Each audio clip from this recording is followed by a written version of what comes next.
Hey guys, so this is the Tyro129, and if you've been thinking about getting something for long range FPV but thought the cost was too high, definitely should check this one out.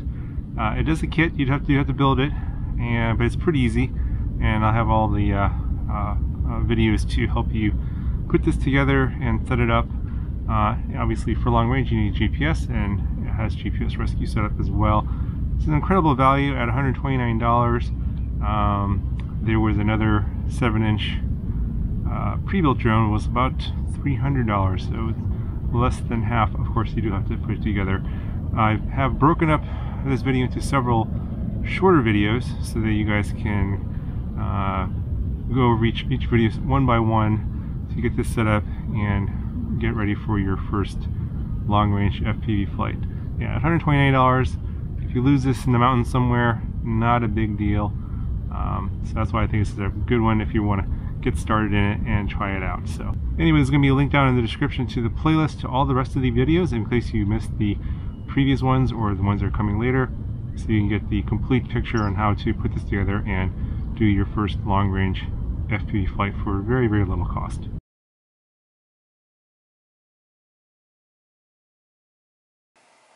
Okay, so let's take a look at all the parts that comes in this kit. And just like the other previous models in the Tyro series, this should be fairly simple to put together in terms of minimal amount of soldering that's needed. Obviously, you're going to need to solder the motors to the ESC and also the battery lead to the ESC. I think that's pretty much it. Everything else is going to be via these plugs here. So the flight controller comes with all the connections for all the various components, including the GPS, receiver, video transmitter, and 4-in-1 ESC via connectors, which makes it a lot easier. But on the bottom side, all of the solder points are available if you would prefer to do direct solder instead of using the plugs. And you can see we have a black box SD card slot there if you want to use that. It's a pretty nice board. It's an MTU 6000 F4 with an OSD, Betaflight OSD. I think it has 5 or 6 UARTs. Pretty nice board. If this is a pretty cheap board, if they offer this as a spare part, it might not be a bad board to get for a custom build. Assuming it's maybe say $10 to $15, it might not be a bad buy because it has all these solder points. You don't have to use the connectors, and you can put this on any kind of a custom build. So this is going to be a pretty solid F4 board with a bunch of UARTs, so keep that in mind. You get a power switchable video transmitter here. I think it's up to 600 milliwatts, again with a connector there, and no solder points on this one. MMCX connector. You get the MMCX to SMA adapter, and this is SMA. You get this stubby antenna, SMA antenna. Clone of a TBS Triumph, I believe. I wish they would provide a longer one instead of the short one, because this is for long range, so a longer one would have been better. Looking at the video transmitter, it's pretty generic looking. 600 milliwatt video transmitter. Got some lights there. Probably going to be using smart audio.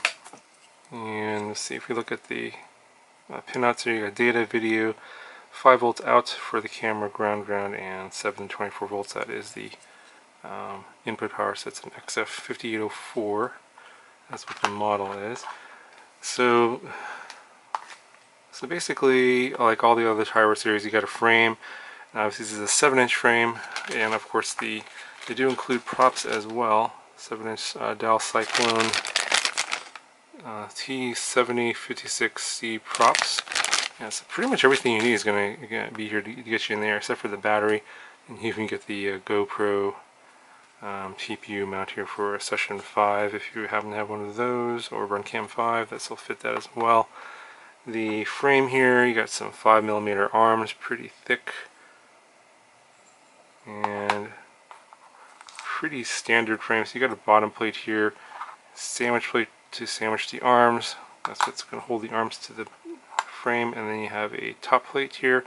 So these parts here are 2mm thick, and then you have 2 camera side plates for mounting the camera, and 4 standoffs here. So it's a really generic frame. You get a TPU mount here, or TPU little a piece here for the SMA adapter, as well as some antenna leads here if you want to attach your antenna to that. Nothing to hold the GPS, although they're saying that you can put the GPS on one of the arms. We'll see when I build it.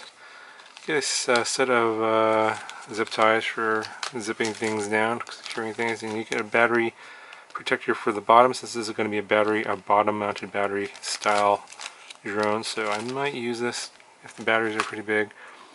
Get some heat shrink here. That's going to be covering the motor wires for the motors. You get a bag of your frame assembly hardware. So you get some press fit nuts here. I'll actually go through the frame assembly here in a bit, as well as your nylon sandals for the stack. And then this is the GPS that's included. Tyro129 label. It's a BN1. It's a BN220 GPS. I've used this one before. It's pretty good. Gets to lock pretty quick if you've locked it on before. And you get two pretty nice battery straps from Eachine, as well as standard sticker sheets. That's everything that comes in the kit. This will get you, basically you just build it, it'll get everything.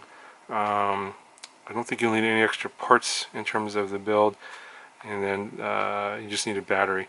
Oh, I forgot, let me just show you the camera. So it's the Caddx Turbo F2, Micro F2 Caddx camera, including this little cage here, which converts it from the standard 19mm micro form factor to this. I believe this is the full size form factor, so it'll fit the frame and the side plates for mounting. So we'll talk about that later. Now, I did look at the flight controller on Betaflight, and it looks like it's been set up already. So it has PIDs already in here. The GPS is set up already. GPS rescue is set up. So we'll see. I'll cover that here in a little bit later in the video. The setup. I'll go through all the Betaflight settings, because this is kind of a special build. But it looks like they've already done all the tuning and everything for this, which is kind of nice, which is kind of unusual for Eachine. So we'll see how good that tune is. But assuming that I'm assuming that you just build it, plug everything in.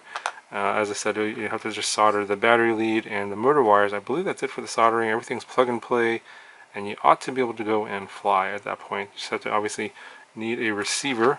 I think one of these is going to be for a receiver. I think it's going to be this one here, and you obviously have to cut that off, solder it to a receiver. All of these connectors here, so this one's here for the 4-in-1, you see they're all plastic, so that's kind of a downside. They're clearly cutting costs everywhere possible. That's how they can put this kit together for only $129, which is pretty amazing. I can't believe that they're selling it for so cheap. Here are the motors. So you do get the clockwise and counterclockwise nuts, which is annoying. So you have to make sure you put them on the correct spots. Not sure why people still make motors like that, but this is a cheap motor for a really cheap build. You can see a multi-stranded wire here. Pretty basic, not a super tight air gap. It's not super notchy. I don't think this is going to be really super powerful. So the ESC here is up to 40 amps per second to 45 amps. It does say it's 6S capable, but the motors are only 3 to 5S. So I think they're recommending 4S on the 7-inch prop on this motor, and if you go to a smaller prop, say a 6-inch prop, you could probably go 6S. I'm just going to fly it on the 7-inch prop that it came with on 4S. I think that's going to be probably the best one in terms of flight performance, in terms of flight efficiency, if you're going on a long flight. So this does have a small capacitor on here. It's a 470 microfarad 25 volts capacitor already soldered on in there, and you see set the solder on the XT60.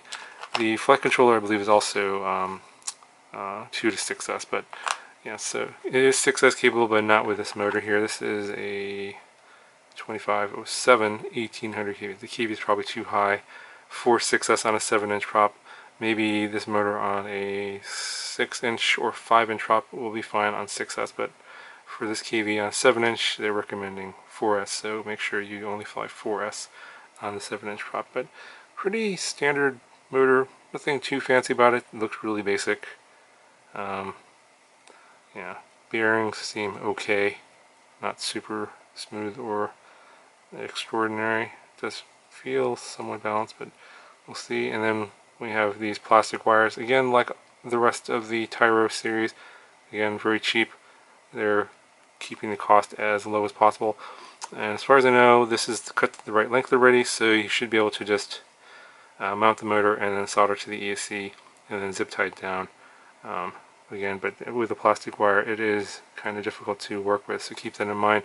You don't want to be cutting this wire and then trying to scrape the copper off of the windings to solder. It's just going to be a nightmare. And again, the windings here are the multi-stranded, not the solid copper core type. And again, a pretty cheap motor. So that's pretty much it for the parts overview, and let's go ahead and get this built out. So we're going to build the frame first, and then we'll mount all the electronics. I'll show you some my progress here along the way in the video.